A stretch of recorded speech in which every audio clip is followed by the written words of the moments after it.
বাচ্চা বয়সে হারাম কোনটা হালাল কোনটা যখন চিনিয়ে দিতে পারবো, যখন আল্লাহর দেওয়া ইলম, কোরআন এবং হাদিসের জ্ঞান, আল্লাহর মোহাব্বত, রসুলের মোহাব্বত তার দিলের মধ্যে থাকবে, তখন তাকে দিয়ে আর কোনো নেশার বস্তু খাওয়ানো যাবে যাবে যেমন আপনাদের ইমাম সাহেব, উনি কি মদ খায়? নাউজুবিল্লাহ, খায় না। গাঁজা খায় না, বিড়ি সিগারেট খায় না। মুয়াজ্জিন সাহেবও মদ খায় না, মুফতি সাহেব খায় না, হাফেজ সাহেব খায় না। কেন? তার সিনার মধ্যে আল্লাহর ভয় আছে। যতক্ষণ পর্যন্ত আমরা আমাদের সমাজের পরবর্তী ছেলেমেয়েরা যারা আসছে পৃথিবীতে, যারা আসবে, যারা ছোট্ট ছোট্ট বাচ্চা, এদেরকে যদি কোরআন এবং হাদিস আমরা শেখানো থেকে দূরে রাখি, আপনার ঘরের ছেলে মদ খেয়ে আপনার সামনে বোতল ভাঙবে, সেদিন দেখা ছাড়া কিছু করার উপায় থাকবে না। তো আল্লাহ পাক তাই শোনাচ্ছে, وَكُلَّ إِنسَانٍ أَلْزَمْنَاهُ طَائِرَهُ فِي عُنُقِهِ وَنُخْرِجُ لَهُ يَوْمَ الْقِيَامَةِ كِتَابًا يَلْقَاهُ مَنشُورًا। আমি আল্লাহর বিচারটা কিয়ামতে যখন আমি শুরু করব, আমি কোনো সাক্ষী সেদিন ডাকব না, আমি সেদিন কোনো আদালতের সামনে সাক্ষী উপস্থিত হতে বলবো না। বান্দাকে বলবো, বান্দা তুমি সারা জীবন যে কাজটা করেছিলে, দেখো তুমি নিজে নিজে পড়ে দেখো, তোমার যে নামাজগুলো পড়েছিলে, নামাজগুলো হিসাবগুলো তুমি মিল করে নাও। শীতের সময় নামাজ পড়ার চাইতে ওযু করা কষ্টের কাজ। কি বলছেন বলেন? ফজরের সময় নামাজের চাইতে ওযু করতে কষ্ট বেশি লাগে না? লাগে না? লাগে না? ফজরে শীতের সময় ঠান্ডা পানিতে হাত দিয়ে ওযু করেছে যারা, জাহান্নামের আগুন থেকে বেঁচে গিয়েছে। সুবহানাল্লাহ, আল্লাহু আকবার। এই ওযুর অংশগুলি কিয়ামতের দিন নূর চমকাতে থাকবে। ইয়াউমা তারাল মুমিনিনা ওয়াল মুমিনাতি ইয়াসআনুরুহুম বাইনা আইদিহিম ওয়া বিআইমানিহিম বুশরাকুমুল ইয়াউমা জান্নাতুন তাজরি মিন তাহতিহাল আনহার। সূরার নাম হাদিদ, 18 পারা 3 নম্বর লাইনের 12 নম্বর আয়াত। আমার আল্লাহ পাক শোনাচ্ছে, আমি আল্লাহ মুমিন ব্যক্তি, আমার বিশ্বাসী ইমানদার ব্যক্তির কিয়ামতের দিন যখন অন্ধকার হবে, তাদের সামনে নূর দেব, পিছনে তাদের নূর দেব, ডাইনে নূর দেব, বাম দিকে তাদের নূর দেব, নূর আলা নূর বানিয়ে দেব। আর এই নূর যাদের শরীরে থাকবে, যাদের সামনে পিছনে নূর থাকবে, আমি আল্লাহ আমার নূর দ্বারা ঢেকে দেয়া ব্যক্তিগুলিকে সেদিন জান্নাতের দিকে আহ্বান করব। আখিরাতে যদি নূর পেতে চাও, ওযুর পানিটাকে ভালো করে ব্যবহার করো। অনেক মেয়ে ছেলে আছে মুখের উপরে ফেস ওয়াশ মাখে, অনেক মেয়ে ছেলে আছে মুখের উপরে বিভিন্ন রকম কি মাখে, মেকআপ। যখন আর নেই মেকআপ, তখন হয়ে যাচ্ছে ব্রেকআপ। যতদিন মেকআপ ততদিন ব্রেকআপ নয়। কথা বুঝতে পেরেছেন? ছেলেটা বলছে, হ্যাঁ রে, বিয়ের আগে তোর এত সুন্দর মুখ ছিল, আর বিয়ে করেছে কোথায় গেল? আর মেকআপ টেকআপ করিস না, ঠোঁটে লিপস্টিক দিস না, দেখতে ভালো লাগে না। এটা মেয়েদের অভ্যাস। বিয়ের আগে এমন সাজা সেজে বিয়ে বাড়ি যাবে, 2-4টে নামাজি ব্যক্তির চোখের জেনা কয়েকবার করিয়ে নেবে। কি বলছেন বলেন? বিয়ে বাড়িতে মেয়েরা যে সাজা সাজে, ওই সাজা যদি স্বামীর বাড়িতে কখনো সাজতো, জীবনে স্বামীর স্ত্রীর কোনোদিন অশান্তি হতো না। অধিকাংশ স্বামীদের মন খারাপ তো হয় এই কারণে, রাস্তায় দেখছে সব কত কি, বাড়িতে এসে দেখছে সেই চলে, হয় না? হয় না? অথচ সাজগোজ করা স্ত্রী স্বামীর জন্য ছাড়া পৃথিবীর কোনো পুরুষের জন্য সাজা হারাম, জায়েজ নয়। আপনি কেন পরপুরুষকে দেখাবেন? বিয়ে যখন হয়ে গেছে, মাত্র স্বামীর জন্য সাজবে। আস্তাগফিরুল্লাহিল আযীম, আস্তাগফিরুল্লাহ। কিয়ামতের পূর্বে একদল মহিলা বার হবে যারা সাজগোজ পরপুরুষের জন্য করবে, পরপুরুষকে নিজের দিকে আকৃষ্ট করবে, এমন পাতলা পোশাক পরে রাস্তায় বার হবে, মানুষ তার দিক থেকে চোখ ফেরাতে পারবে না, নিজে জাহান্নামী হবে, মানুষদেরকে ডেকে ডেকে জাহান্নামী বানাবে। সন্ধ্যা থেকে তারা যা বানার বানিয়ে বাড়ি চলে গেছে। বুঝলেন?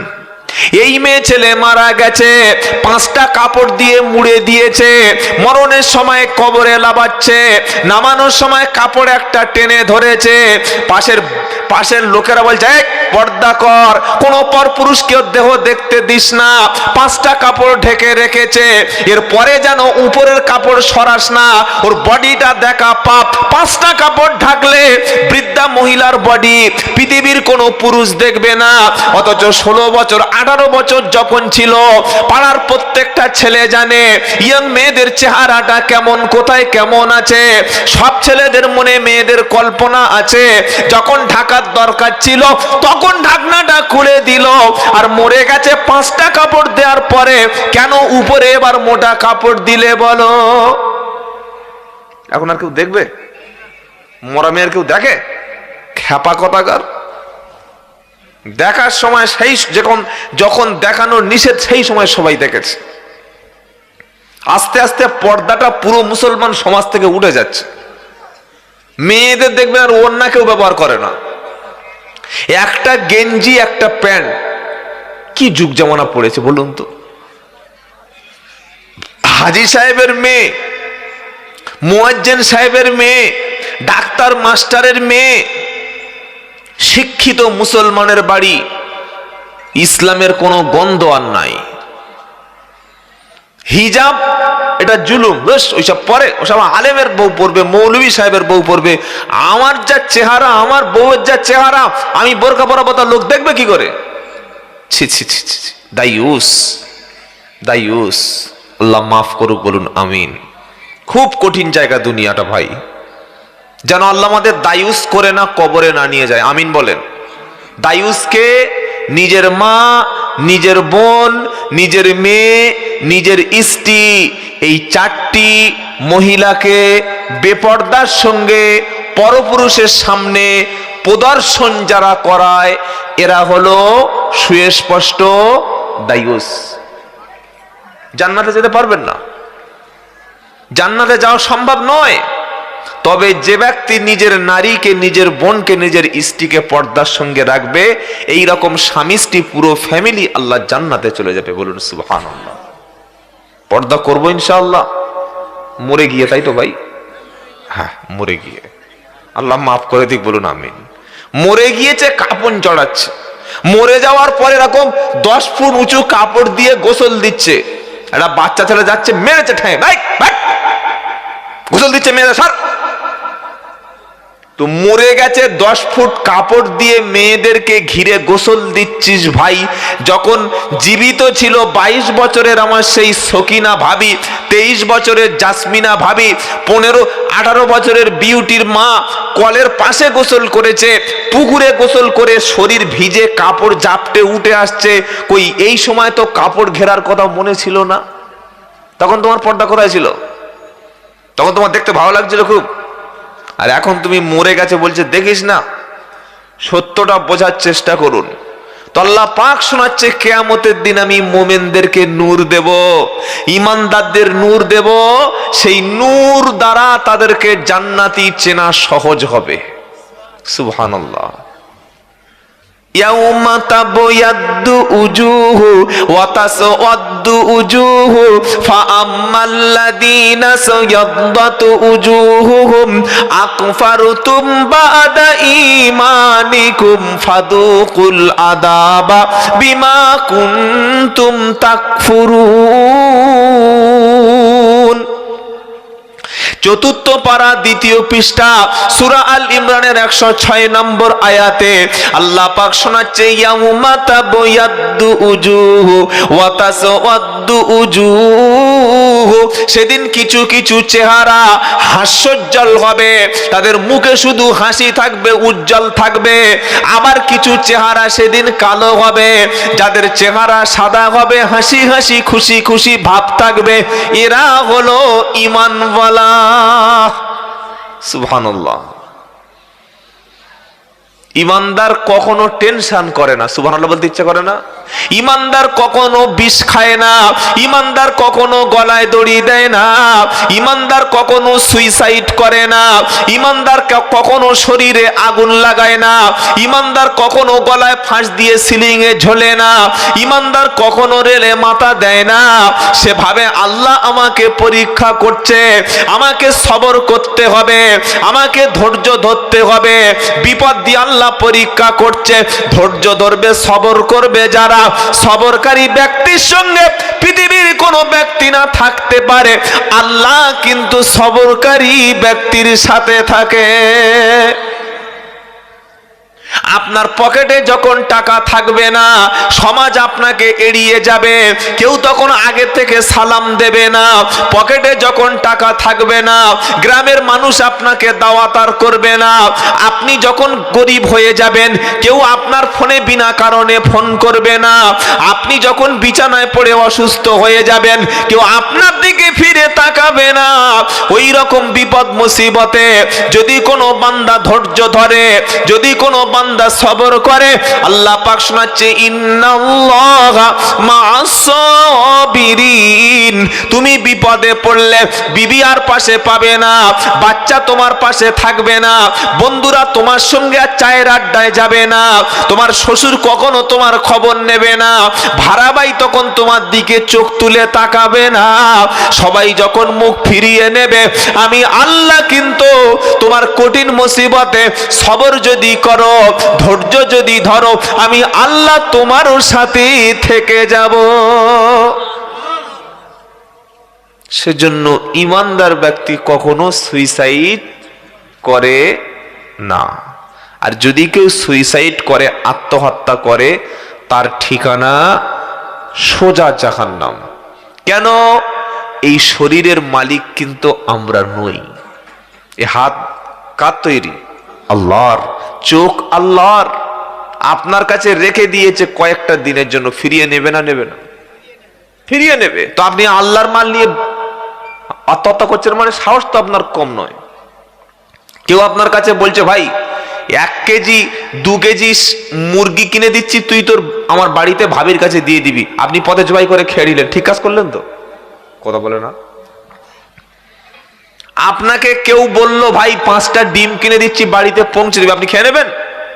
তো এই শরীরটা আল্লাহ আপনার কাছে 60 বছর 70 বছর 80 বছর 90 বছর হায়াত দিয়ে রেখেছে। দেখি কি করে, দেখি কি করে। অনেক ছেলেরা নিজের বডিতে, অনেক মেয়েরা দেখি ব্লেড টানে। এত ভালোবাসা, শরীরে ব্লেড টানছে, ছুরি টানছে, বলছে দেখো তোমার কি ভালোবাসি। ছি ছি ছি ছি, হারাম। অনেক মানুষ বউয়ের সঙ্গে ঝগড়া করে 3 দিন ভাত খায় না, 4 দিন খাওয়া বন্ধ করে দেয়, বলে আমি মরবো। কেন? বলে কি লাভ আছে খেয়ে? আত্মহত্যা করা যাবে না, শরীরের কষ্ট দেওয়া যাবে না। এজন্য ইসলামে সারা বছর রোজা করার কোনো বিধান নাই। সারা বছর রোজা করতে বলেছে নবী নাকি? 3 জন ব্যক্তি আল্লাহর নবীর স্ত্রীর কাছে এসে নবীর আমাল, নবীর ইবাদত জিজ্ঞাসা করতে এসছে। কজন? 3 জন। নবী সাল্লাল্লাহু আলাইহি সাল্লাম তখন বাড়িতে ছিলেন না। তারা যখন জিজ্ঞাসা করছেন পর্দার আড়াল থেকে, ভালো করে শুনে রাখুন স্বরূপনগরের মুসলমানেরা, নবীর জামানায় পৃথিবীতে কোন পুরুষ কোন নারীর সঙ্গে খোলাখুলি সামনাসামনি পর্দার আড়াল ছাড়া কথা বলতো না। আর এখন স্বামী বাড়ি নাই, বাইরে থেকে একজন এসে বলছে কালু চাচা বাড়ি আছে, বাড়ির মেয়েরা দরজা খুলে দিয়ে বলছে ও ভাই, ও ভাই বসো বসো বসো, চা খাও চা খাও, বস। চেয়ার দিয়েছে। কালু চাচার বউ, চাচার বউ চেয়ার দিয়েছে, বলে বসো কাকা, বসো চেয়ারে বসো, চা খাবে? বলছে আমার একটু সুগার। বলছে সুগার ফ্রি চা করে দিচ্ছি। বলে আমার সুগার আছে। বলে সুগার ফ্রি বিস্কুট দিচ্ছি, খাও, বসো। গল্প করো। স্বামী যে বাড়িতে নাই সেই বাড়িতে স্ত্রী পরপুরুষকে আসতে দেবে এটা তো বিশ্বাস করতো না সাহাবারা। স্বামী বাড়িতে নেই, কাজে চলে গেছে, পরপুরুষকে 1.5 ঘন্টা 2 ঘন্টা 3 ঘন্টা গল্প করতে দিচ্ছে বাড়ির মেয়েরা। এইসব যে ফেরিওয়ালা আসে, কাপড় বিক্রি করতে আসে, বিভিন্ন ফেরিওয়ালা তাদেরকে নিয়ে নিজের ঘরের মধ্যে ঢুকিয়ে যেগুলো মাল কেনে, শরিয়াতের দৃষ্টিতে এটা মোটেও জায়েজ না। কথা মনে থাকবে ইনশাআল্লাহ। তাহলে এটা যদি জায়েজ না হয়, বন্ধন অফিসার, লোনের অফিসার মাঝখানে, আর পাড়ার বৌমারা, ভাবিরা, চাচিরা, খালারা, আন্টিরা, মাসিরা, পিসিরা, এরা চতুর্দিকে বসে যে লোন আর বন্ধন অফিসারের সাথে বসে বসে যে গল্প করছে, এটা নফল ইবাদতের সওয়াব হচ্ছে তো? ছি ছি ছি ছি ছি। তবে এরকম মেয়ে এই পাড়ায় কেউ নেই, এসব না বলাই ভালো। কি আছে নাকি? আছে? কোথায় আছে? সব বাড়িতে বসে আছে। আল্লাহ হেফাজত করুক, বলুন আমিন। সকলে আমিন বলেন। তো বলে কি লাভ হয়? বলে তো শুনবে না, এই কান দিয়ে শুনে কান মৌলবি বললে হবে। তবে দায়িত্ব হচ্ছে আমাদের বার্তা পৌঁছে দেয়া, কিয়ামতের দিন কেউ যেন বলতে না পারে। যারা লোন নিচ্ছে, বন্ধনের অফিসারের সঙ্গে গিয়ে বসছে, সুস্পষ্ট তারা জেনার সঙ্গে লিপ্ত আছে। শুধু শরীরের সঙ্গে শরীর মেলালে জেনা নয়, কোন অবৈধ নারীর কথা কোন পুরুষ যদি কান দিয়ে শোনে, সেটা হবে কানের জেনা। অবৈধ পুরুষের সঙ্গে, অবৈধ নারীর সঙ্গে কোন পুরুষ যদি ঘন্টার পর ঘন্টা ফোনে কথা বলে, এটা হলো কানের জেনা। অবৈধ নারীর সঙ্গে, পর স্ত্রীর সঙ্গে কোন পুরুষ যদি ঘুরতে বার হয়, এটা হবে তার সফরের জেনা। কোন অবৈধ নারীর সঙ্গে হাতে হাত দিয়ে যদি ঘরে হাতে হ্যান্ডশেক করে, এটা হবে হাতের জেনা। কোন অবৈধ নারীর কথা ব্রেনের মধ্যে চিন্তা করা, এটা হলো ব্রেনের জেনা। কোন অবৈধ নারীর নাম্বার পেয়ে তার সঙ্গে কথা বলার সুযোগ না পেয়ে ফোনের মাধ্যমে চ্যাটিং করা, হোয়াটসঅ্যাপে ভিডিও কল করা, তার সঙ্গে মেসেঞ্জারে কথা বলা, এটা হলো হাতের জেনা। এই জেনার সঙ্গে বর্তমানে 100-র মধ্যে 70% বিবাহিত পুরুষ এবং নারী জুটে গেছে। জুটে গেছে বোঝেন? স্বামী বাড়ি নাই, নাম্বারটা সেভ করে নিয়েছে, কথা চলছে ফোনে, মেয়েরা ভিডিও কলে কথা বলছে। এই 4 দিন আগে একটা ছেলে আমাকে বলছে, হুজুর একটু দোয়া করুন। মৌলবি দেখলে একটু দোয়া নিতে হয়, তাই তো নাকি? মৌলবি মানে দোয়া ফ্রি আর ফুঁটা ফ্রি। হুজুর আমার ছেলের ফুঁদিন একটু দোয়া করে দিন। মৌলবি দেখলে যা হয় তাই। ওই ডাক্তার দেখলে তো কখনো বলেন না, হুজুর একটা ওষুধ লিখে দিন, বলেন বিনা পয়সা দেবে নাকি? দেবে না। মৌলবি দেখলে একটু ফুঁ দিয়ে নিতে হয়, ও কিছু হোক আর না হোক। ভালো ভালো ছেলে বলছে, হুজুর মাথায় ফুঁ দিয়ে দিন। কি বুঝলেন বলেন? অথচ সবচাইতে যে ফুঁকটা সন্তানের জন্য, ছেলে মেয়ের জন্য কাজ হবে, সেটা হচ্ছে আব্বা আম্মার ফুঁক। জোরে বলুন না সুবহানাল্লাহ। পৃথিবীর বন্দুক এর গুলি মিস হতে পারে, রিমোট কন্ট্রোল মিস হতে পারে, ফায়ার মিস হতে পারে, বাপ মার দোয়া, বাপ মার ফুঁ সন্তানের জন্য মিস হতে পারে না। এটা আমাদের আজ বিশ্বাস নাই। গাড়ি থেকে নেমে যদি একবার তাকবীর দিয়ে মঞ্চে কোনো হুজুর চেপেছে, মনে করছে ওর ফুঁকটা মুখ থেকে যেন একদম কার্বন ডাই অক্সাইড বার, যা বলবে তাই হবে। কি বুঝলেন? হয়তো এ বিয়াদব নামাজই পড়ে না। অনেক বক্তা আছে নামাজ পড়ে না, শুনলে অবাক হয়ে যাবেন। এগুলো তো মিডিয়ার সামনে বলা যাচ্ছে না। অনেক বক্তা আছে, অনেক না থাকে সব বলেও নিজের কি বলেন, হ্যাঁ ওটাই শুনতে ভালো লাগে, তাই তো। অনেক বক্তা আছে রমজান মাসে রোজা পর্যন্ত করে না। অনেক বক্তা এমন আছে, থাক চেপে যাওয়া ভালো। এতটুকু আমল করুন যে সব সময় 5 ওয়াক্ত নামাজ পড়বো ইনশাআল্লাহ বলেন। 5 ওয়াক্ত নামাজ, হালাল খাবার, বাপ মাকে খেতে দিন, বিবিকে পর্দায় রাখুন, আর আপনার বোন আর ভাই আর প্রতিবেশীর সঙ্গে ভালো ব্যবহার করুন। জান্নাতে যাওয়া শুধু আপনার সময়ের অপেক্ষা। বলুন সুবহানাল্লাহ। কথা বুঝতে পেরেছেন বাবা? তো সেই ছেলেটা বলছে, হুজুর আমার বউ পালিয়ে গেছে, একটু ব্যবস্থা করুন। তার মানে বলছে একটা কিছু একটা করুন। আমি বললাম, ভাই হুজুরদের হাতে এরকম যদি কেরামতে থাকতো, পাড়ার সবচাইতে সুন্দরী বউটা হুজুরের ঘরে চলে আসতো। কি বলছেন বলেন? তাবিজ দিয়ে যদি কারোর বউকে বশ করা যেত, আমরা আগে সেক্রেটারির বউকে বশ করে মসজিদে ইমামতির টাকাটা বাড়িয়ে নিতে পারতাম। আমার ব্যক্তিগত কথা বলছি, 700 টাকায় 4 বছর ইমামতি করেছি। 700 টাকায় একদম প্রথম জীবনে, তখন ভালো করে আমার গোপ দাঁড়িয়ে ওঠেনি। কথা বুঝতে পেরেছেন? ঠকিয়েছে, প্রচুর ঠকেছি আমি। তো আগে সেক্রেটারির মসজিদের সেক্রেটারির বউকে তদবির করে ঘুরিয়ে নিয়ে স্বামীকে বশ করে নিতে পারতাম। এগুলো কিচ্ছু হয় না ভাই, খালি আই ওয়াশ ছাড়া কিচ্ছু নয়। গতকাল দেখলাম এক জায়গায় বোর্ড লেখা আছে, এখানে সুগারের মাদলি পাওয়া যায়। কিসের মাদলি বলেন? আচ্ছা আপনি বলুন, এটা যদি কোন একটা শিক্ষিত মুসলমান, শিক্ষিত ছেলে দেখে, সে মেনে নেবে? সুগার মাদলি দিয়ে যদি সুগারের ওষুধ পাওয়া যায়, বন্ধ হয়ে যায়, তাহলে মেডিকেল কলেজ কেন থাকবে ভাই? এমবিবিএস এমডি মুসলমান ছেলেরা যে বড় বড় ডাক্তার হচ্ছে, ডাক্তার কোর্সটাই তো তুলে দাও না, দিয়ে একটা করে মৌলবি বসিয়ে দাও, একটা করে সুগারের মাদলি দিয়ে দিই, কন্ট্রোল হয়ে যাক সুগার। এগুলো ভণ্ডামি ছাড়া কিচ্ছু নয়। কি শুরু করেছে ব্যবসা? আল্লাহ মাফ করে দিকে আমাদের সকলে, বলুন আমিন। রাগ করছেন না তো? সে বলছে, হুজুর বউ চলে গেছে। আমি বললাম, ভাই বউটা গেল কেন? সে বলছে, হুজুর আমার স্ত্রী প্রথম আমার কাছে, শুনে রাখেন যারা বিয়ে করেছেন বা করবেন, শোনেন, আমার স্ত্রী আমার কাছে প্রথমে একটা বড় স্মার্টফোন চেয়েছে, আমি ভালোবেসে কিনে দিয়েছি। তারপরে দোকানে বসতে চেয়েছে, আমি দোকানে বসিয়েছি। কোনোদিন আমি হিসাব নিতাম না।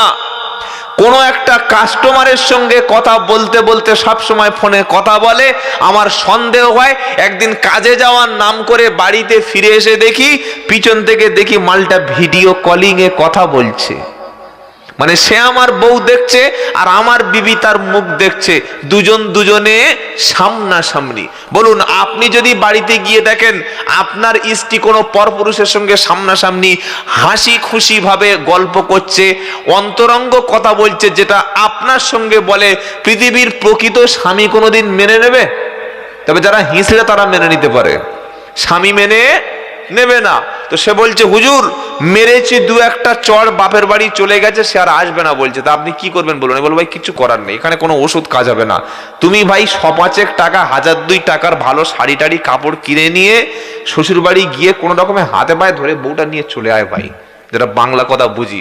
আমাকে কেন তুই 2000 টাকা দিবি? আমি দিন কত ঘুরে ঘুরে আরেকটা মৌলবি গুরুনির কাছে যাবি, সে 3000 টাকা ঝাড়বে। আরেক জায়গায় যাবে, 3 ঘন্টায় কাজ হয়, বশীকরণ, দাম্পত্য কলহ, সে 5000 টাকা ঝাড়বে।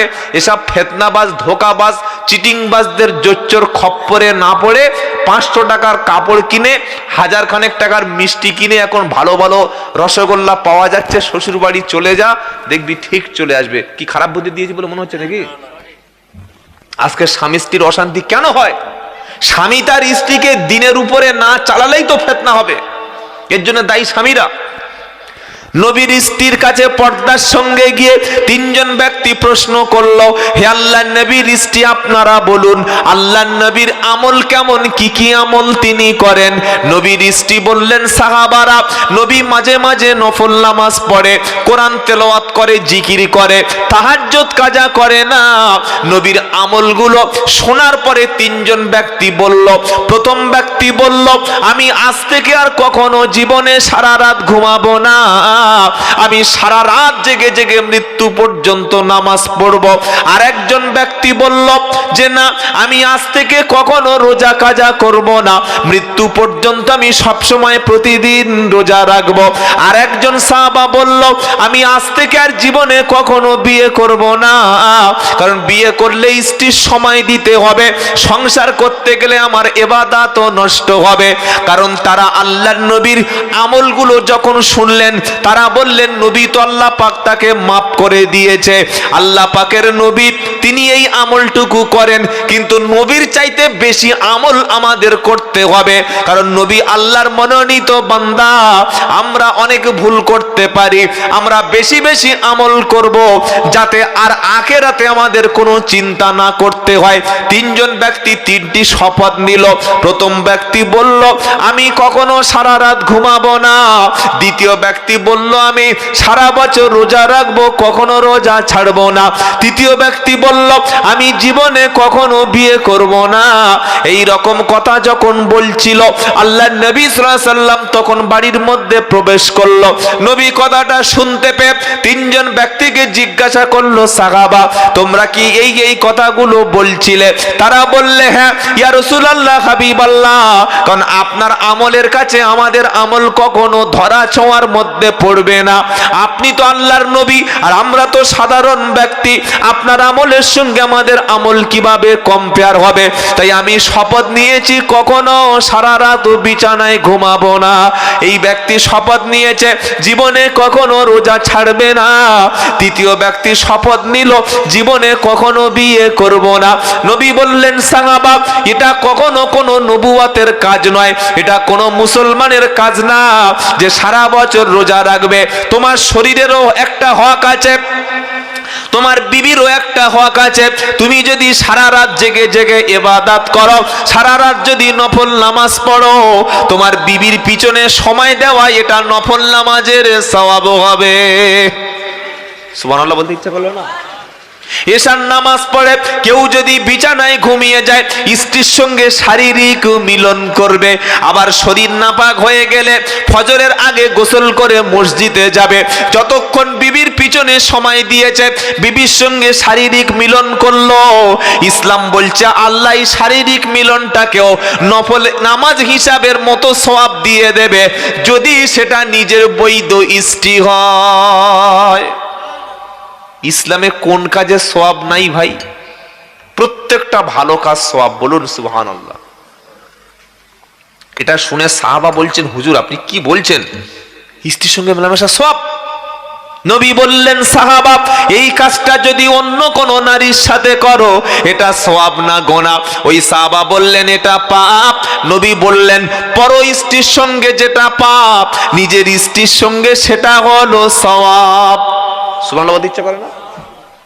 বলো তুমি সারা রাত জাগবে না মাঝে মাঝে স্ত্রীর সময় দেবে, বলো কি করলো? তখন সাহাবা বলেন না হুজুর আমি এটা ভুল সিদ্ধান্ত। সুতরাং বিবি ছেড়ে, বউ ছেড়ে, বাচ্চা ছেড়ে, সংসার ছেড়ে সন্ন্যাসী জীবন যাপন করা, 20 বছর জঙ্গলে গিয়ে থাকা, 30 বছর নদীর মাঝখানে থাকা, 40 বছর দেশ থেকে গায়েব হয়ে যাওয়া, এটা ইসলাম কখনো পছন্দ করে। কথা বুঝতে পেরেছেন না পারেন নাই? দ্বিতীয় ব্যক্তি বলল আমি সারা বছর রোজা রাখবো, কখনো রোজা রাখবো ছাড়বো না। নবীজি বললেন শোনো, আমি বিবিকে সময় দিই, আবার মাঝে মাঝে আমার তাহাজ্জুদ পড়ি। আমি সারা বছর রোজা রাখি না, মাঝে মাঝে রোজা রাখি, আবার মাঝে মাঝে রোজা ছেড়ে দিই, কারণ শরীরেরও একটা হক আছে। তুমি সারা বছর রোজা করবে না, প্রত্যেক মাসে 3টি করে রোজা রাখবে। সারা বছর নফল রোজার সওয়াব আল্লাহ তাআলা লিখে দেবে। 3টি করে রোজা আল্লাহর নবী প্রত্যেক মাসে রাখতেন। সুবহানাল্লাহ। আর তৃতীয় যে ব্যক্তি বলল কখনো বিয়ে করব না, শপথ নিয়েছে। এখন আমাদের ইদানিং কলে কিছু ছেলে দেখছি, আমাদের এলাকায় আছে বারাইপুরে, আপনাদের এখানে আছে কি জানি না, আপনারা বলতে পারবেন। ইদানিং কলে কিছু শিক্ষিত ছেলে দেখছি বিয়ে করছে না। 1-2 এরকম আছে পাড়ায়, আছে না? বিয়ে করে নাই, আছে। তারা বলছে আমরা বিয়ে না করে ভালো আছি, ওসব ঝামেলা। আল্লাহর নবী বললেন বিয়ে যে করে না, আন নিকাহু মিন সুন্নতি ফামান রাগিবা আন সুন্নতি ফালাইসা মিন্নি, সে আমার দলের নয়, সে আমার উম্মত নয়। কি বলছেন বলেন? তুমি বিয়ে করছো না তার মানে তুমি বলছো আমার চরিত্র ভালো আছে? বিয়ে না করা মানে চরিত্রটা তাড়াতাড়ি নষ্ট হবে। বিয়ে করলে তোমার চরিত্র ভালো হবে। এই বর্তমান ফিতনার যুগে আপনার বাড়িতে যদি যুবক ছেলে থাকে, আপনি কাল থেকে মেয়ে দেখা শুরু করুন। 28 বছর, 27 বছর, 24 বছর, 25 বছর, 22 বছরের ছেলে সারা রাত বিছানায় কাদলা মাছের মতো লাফাচ্ছে, বাপ এদিকে তাহাজ্জুদ পড়ছে, বাপ বুঝতে পারছে না, হাসছে শুনে হ্যাঁ করে। আরে ওর তো বিয়ের প্রয়োজন। ক্ষুধা লাগলে যেমন খাবার দিতে হয়, ঘুম লাগলে যেমন ঘুম দিতে হয়, শারীরিক চাহিদার জন্য যে ক্ষুধা সেটাও ইসলাম ব্যবস্থা করে দিয়েছে।